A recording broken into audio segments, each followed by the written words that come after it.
നമസ്കാരം. എന്തിനാണ് നമ്മൾ നോട്ട് നിരോധിച്ചത് എന്ന് ചോദിച്ചാൽ അത് കള്ളപ്പണം തടയുന്നതിന് വേണ്ടിയാണ് എന്നാണ് മറുപടി.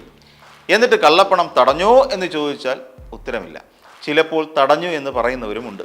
എന്നിട്ടും ഈ രാജ്യത്ത് കള്ളപ്പണം ഉണ്ടല്ലോ എന്ന് ചോദിച്ചാൽ പാകിസ്ഥാനിലേക്ക് പൊയ്ക്കോ രാജ്യദ്രോഹികളെ എന്നായിരിക്കും മറുപടി. ഇനി കാര്യത്തിലേക്ക് വരാം. തമിഴ്നാട്ടിൽ 4 കോടിയുടെ കള്ളപ്പണം പിടികൂടിയിരുന്നു എന്ന് കേട്ടല്ലോ.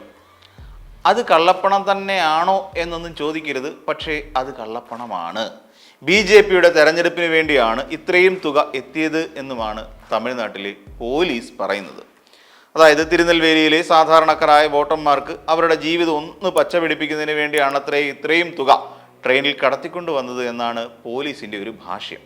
ഇത് ആർക്കു വേണ്ടിയാണ് കൊണ്ടുവന്നത് എന്നാണ് അടുത്ത സംശയം. ഇത് നയനാർ നാഗേന്ദ്രൻ്റെ പണമാണെന്ന് തന്നെയാണ് പോലീസുകാർ പറയുന്നത്. പിടിച്ചെടുത്ത് അത്രയും കള്ളപ്പണം തൻ്റേതാണെന്ന് എന്തൊക്കെ ചെയ്തിട്ടും ഈ നയനാർ നാഗേന്ദ്രൻ സമ്മതിക്കുന്നുമില്ല. അതിട്ട് പോലീസ് വിശ്വസിക്കുന്നതുമില്ല. കാരണം അവരുടെ കയ്യിൽ തെളിവുണ്ട് പോലും. ആ തെളിവ് എന്താണ് എന്ന് നോക്കാം.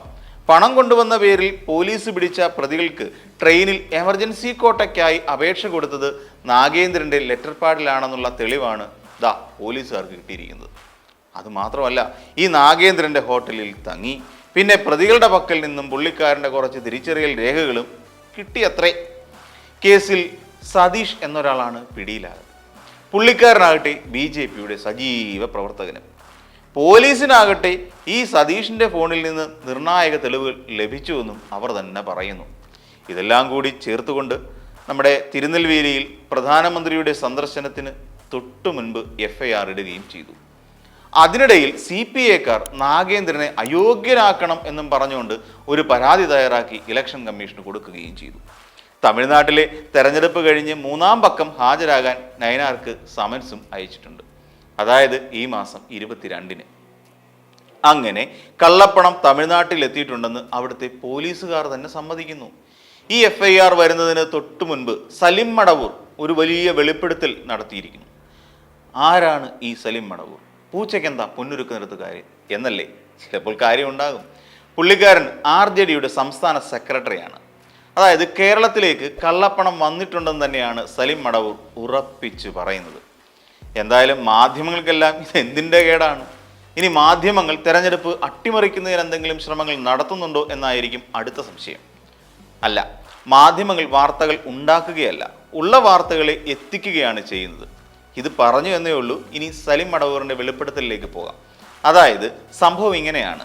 എല്ലാവർക്കും ഒരു കാര്യം അറിയാമല്ലോ. അന്ന് കൊടകരയിൽ BJP പ്രവർത്തകനായ ധർമ്മരാജൻ്റെ കാറിൽ നിന്ന് കുറച്ച് കുഴൽപ്പണം പിടികൂടിയായിരുന്നു.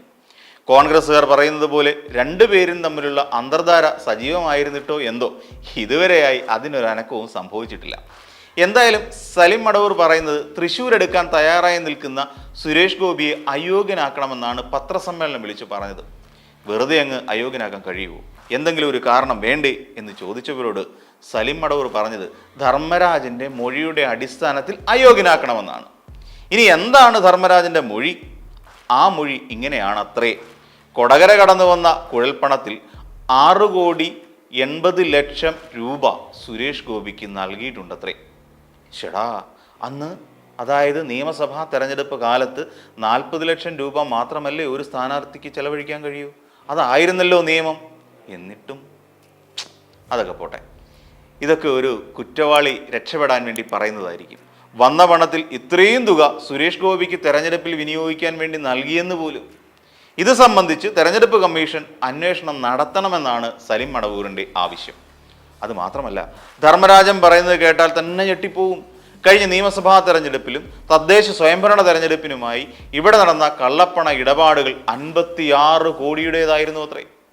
ഇതെല്ലാം നടത്തിയത് രാജ്യം ഭരിക്കുന്ന പാർട്ടി തന്നെയാണെന്നാണ് ധർമ്മരാജൻ എന്ന BJP പ്രവർത്തകൻ കൊടുത്തിരിക്കുന്ന മൊഴി അത്രേ. ഇങ്ങനെയുള്ള പണത്തിൽ നിന്നാണ് 3.5 കോടി വണ്ടിയിൽ നിന്ന് കൊള്ളയടിക്കപ്പെട്ടത്. 3.5 കോടിയോ? ആകെ 25 ലക്ഷമല്ലേ പോയിട്ടുള്ളൂ ധർമ്മരാജ എന്ന് ചോദിച്ചവരോട് ഇങ്ങനെയാണത്രേ ധർമ്മരാജൻ പറഞ്ഞത്. മറ്റുള്ളവർ പറഞ്ഞതിൻ്റെ അടിസ്ഥാനത്തിലാണ് ഞാൻ 25 ലക്ഷം മാത്രമാണ് കൊള്ളയടിക്കപ്പെട്ടതെന്ന് പറഞ്ഞത്. ധർമ്മരാജ, ഇതൊക്കെ എന്തടിസ്ഥാനത്തിൽ വിശ്വസിക്കും?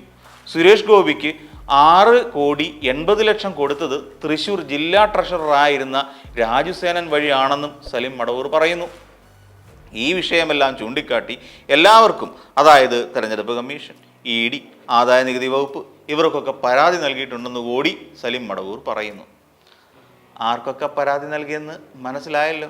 അപ്പം ഇനി ഉടൻ തന്നെ അന്വേഷണം നടക്കും, കുറ്റക്കാർക്കൊക്കെ ശിക്ഷയും ലഭിക്കും. തെരഞ്ഞെടുപ്പ് കമ്മീഷൻ ഇടപെട്ട് സുരേഷ് ഗോപിയെ അയോഗ്യനാക്കുകയും ചെയ്യും. സലിം മടവൂറിന് ഇപ്പോഴും കാര്യങ്ങൾ അത്രയ്ക്ക് അങ്ങോട്ട് മനസ്സിലായില്ല എന്ന് തോന്നുന്നു. വെറും 6,80,00,000 രൂപ വാങ്ങിയതിന് ഇവിടെ എന്ത് ചെയ്യും? വെറും 56 കോടി രൂപ കടത്തിയതിന് എന്ത് ശിക്ഷ കൊടുക്കും? ഒന്നും സംഭവിക്കാൻ പോകുന്നില്ല. 3 വർഷമായിട്ടും ഇതുവരെയായി ഒരു ചെറു വിരൽ അനക്കാൻ കൊടകരയുടെ കാര്യത്തിൽ നമ്മുടെ സംസ്ഥാന സർക്കാരിന് കഴിഞ്ഞിട്ടുണ്ടോ? ഇല്ല. ഇനി ഇത്രയും കാലം കൊണ്ട് നമ്മുടെ SNC ലാവ്ലിൻ കേസ് എത്ര തവണ മാറ്റിവെച്ചിട്ടുണ്ട് അറിയാമല്ലോ. ഇപ്പം കാര്യങ്ങൾക്ക് ഒരു തെളിവും ബാക്കിയുള്ളവർക്ക് ഒരു വെളിവും ഉണ്ടായില്ലേ?